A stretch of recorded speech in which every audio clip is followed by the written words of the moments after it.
Kim Jong উন। এই মানুষটা সম্পর্কে দুনিয়া যতটুকু জানে তার চেয়ে বেশি জানে না।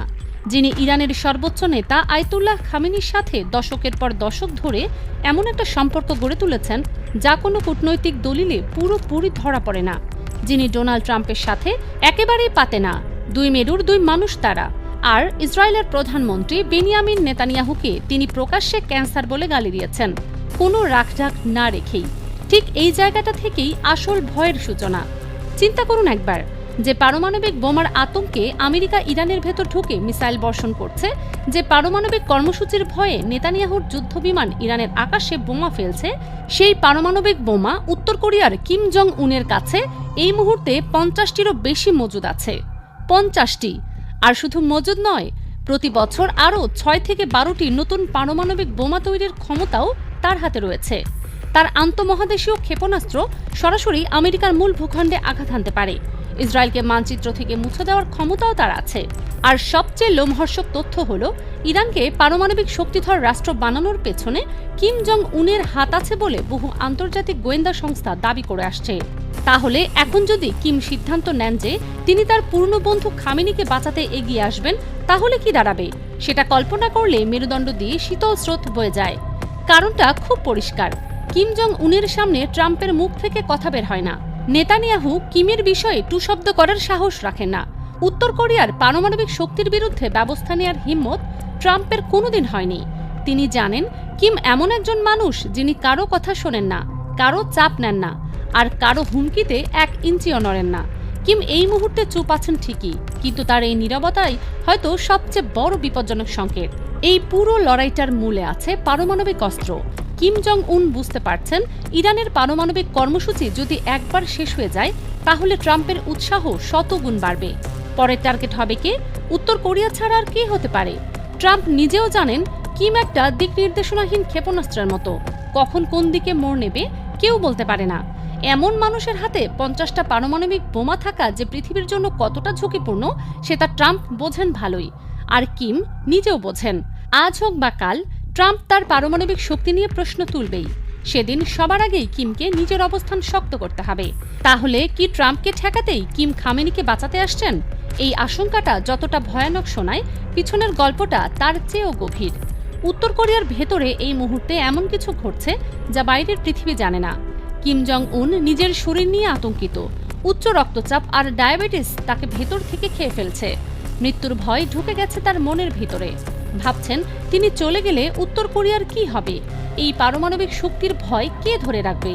আমেরিকা তো সুযোগ পেলেই দেশটাকে গিলে ফেলবে।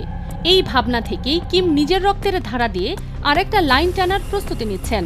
সেই লাইনের নাম কিম জু এ, তার নিজের মেয়ে। মাত্র 13 বছর বয়স। ভাবুন একবার, 13 বছরের একটা কিশোরীর হাতে 50টি পারমাণবিক বোমার নিয়ন্ত্রণ তুলে দেওয়ার কথা ভাবা হচ্ছে। পৃথিবীর বেশিরভাগ দেশে 18 বছরের আগে কারো হাতে সাধারণ অস্ত্র দেওয়াই বৈধ নয়।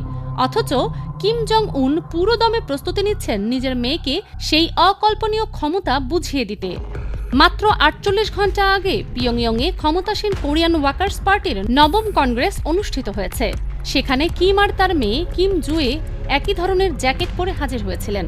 উত্তর কোরিয়ায় কিমের পোশাক কপি করার অধিকার কারও নেই, তার স্ত্রীরও না, বোনেরও না। কিন্তু মেয়ে সেই পোশাকে এসেছিলেন প্রকাশ্যে। এটা শুধু পোশাক নয়, এটা উত্তরাধিকারের প্রতীকী ঘোষণা। এরপরই উত্তর কোরিয়ার সরকারি সংবাদ মাধ্যম KCNA এমন কিছু ছবি প্রকাশ করেছে যা দেখে গোটা দুনিয়া নড়ে উঠেছে। ছবিতে কিম জং উন নিজের 13 বছরের মেয়েকে স্নাইপার রাইফেল চালানো শেখাচ্ছেন। কিভাবে টার্গেটে আঘাত করতে হয়, কিভাবে দূরবীন দিয়ে লক্ষ্যবস্তু ধরতে হয়, সব শেখাচ্ছেন হাতে ধরে। কিম জুয়ে দূরবীন দিয়ে টার্গেট দেখছেন, তারপর স্নাইপার রাইফেল তুলে নিশানা লাগাচ্ছেন। বাবাও পাশে দাঁড়িয়ে রাইফেল তুলে নিশানা লাগাচ্ছেন। কত দূরে আঘাত করা হচ্ছে, কত টার্গেট করা হচ্ছে সে বিস্তারিত আসেনি, কিন্তু ছবিগুলো যে বার্তা দিচ্ছে সেটা পরিষ্কার। উত্তর কোরিয়ার ক্ষমতার ভবিষ্যৎ ঠিক হয়ে গেছে। ফায়ারিং রেঞ্জে কিমের পাশে দাঁড়িয়েছিলেন তার ঘনিষ্ঠ সিনিয়র কর্মকর্তা ওয়াং চন চল। কোরিয়ান ওয়ার্কার্স পার্টির কেন্দ্রীয় কমিটির সদর দফতরে এই অনুষ্ঠানে কিম আর কিম জুয়ে মিলে কর্মকর্তাদের হাতে স্নাইপার রাইফেল উপহার দিয়েছেন। উত্তর কোরিয়ায় এই রীতি আছে, নেতা যখন কোনো কর্মকর্তাকে রাইফেল দেন, সেটা পূর্ণ আস্থার চূড়ান্ত প্রতীক হিসেবে গণ্য হয়। 2020 সালেও কিম কোরিয়ান যুদ্ধের বার্ষিকীতে সেনা কর্মকর্তাদের বন্দুক উপহার দিয়েছিলেন। 5 বছর পর আবার এই ঐতিহাসিক বৈঠকে তিনি নিজের শক্তি প্রদর্শন করলেন আর পাশাপাশি মেয়েকে ভবিষ্যতের উত্তরাধিকার হিসেবে দুনিয়ার সামনে তুলে ধরলেন। কিন্তু এসবের বাইরে আসল কথাটা হলো ইরান আর উত্তর কোরিয়ার মধ্যে সম্পর্কটা কতটা গভীর, কতটা পুরনো, কতটা বিপজ্জনক। ইরান ইরাক যুদ্ধের সময় উত্তর কোরিয়া ইরানের পাশে দাঁড়িয়েছিল, তেলের বিনিময়ে অস্ত্র সরবরাহ করেছিল।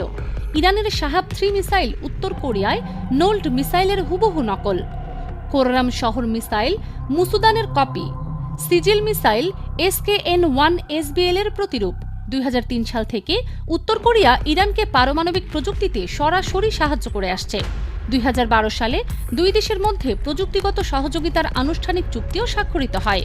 2011 সালে একটি আন্তর্জাতিক রিপোর্টে উঠে এসেছিল যে উত্তর কোরিয়া ইরানকে পারমাণবিক বিস্ফোরণের সিমুলেশন সফটওয়্যার বিক্রি করেছিল। এই তথ্যগুলো জানলে বোঝা যায় ইরানের পারমাণবিক স্বপ্নের পেছনে পিয়ংইয়ংয়ের ছায়া কতটা দীর্ঘ। কিম জং উনের বন্ধুদের বন্ধু বলা হয়। রাশিয়া চীনের পাশে তিনি সবসময় দাঁড়িয়েছেন। 2025 সালের জুনে যখন ইসরায়েল ইরানে হামলা চালিয়েছিল তখন কিম প্রকাশ্যে ইরানের সমর্থনে দাঁড়িয়েছিলেন। ইসরায়েলকে সন্ত্রাসী আর ক্যান্সার বলেছিলেন কোনো লুকোচুরি ছাড়াই। সেই যুদ্ধ থামেনি কখনো।